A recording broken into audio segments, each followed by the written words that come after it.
Mana yang lebih laku, jualan barang atau jasa di ekonomi sekarang? Yuk kita bahas. Oke, bagi kalian yang baru memulai atau pengen merintis sebuah usaha, ini kalian sedang dihadapkan kedua pilihan. Mau memulai di bisnis bidang jualan barang atau bisnis di bidang jasa. Kira-kira mana yang lebih tahan banting atau lebih tahan dalam ekonomi sekarang dalam 5-10 ke depan? Dan hari ini saya akan share data dari Bloomberg Terminal, mana yang bagus atau prospektif dalam 5-10 tahun ke depan. Oke, jadi yang pertama kita bahas dulu mengenai bisnis barang. Jadi kalau teman-teman memilih untuk masuk ke bisnis yang berjualan barang, satu, kalian harus siap modal. Karena barang ini kalian harus kulak terlebih dahulu. Kemudian yang kedua, kalian juga harus siap kalau barang kalian sampai tidak bisa keluar. Karena mama saya juga ada di bisnis retail, kadang ada barang yang kita tidak bisa jual.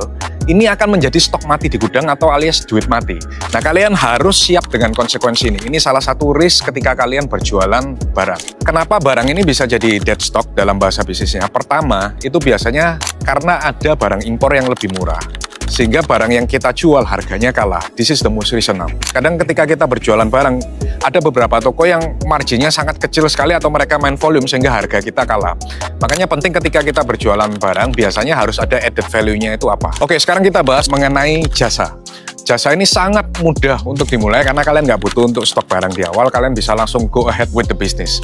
Dan pertumbuhannya juga cukup lumayan untuk sektor jasa ini karena berdasarkan data dari Bloomberg Terminal itu pertumbuhannya 8,4% per tahun sampai 2029 nanti. Jadi masih prospektif banget guys. Artinya apa? Berarti setiap layanan jasa seperti legal, kemudian kesehatan, kemudian marketing, IT, dan lain sebagainya ini terus mengalami penaikan tiap tahunnya. Intinya gimana guys? Jadi intinya kalau jasa itu lebih fleksibel, lebih minim modal, tapi lebih susah untuk scalable. Tapi kalau untuk barang, tantangannya apa? Kalian harus siap modal, kalian harus siap gudang, tapi ini bisa scalable.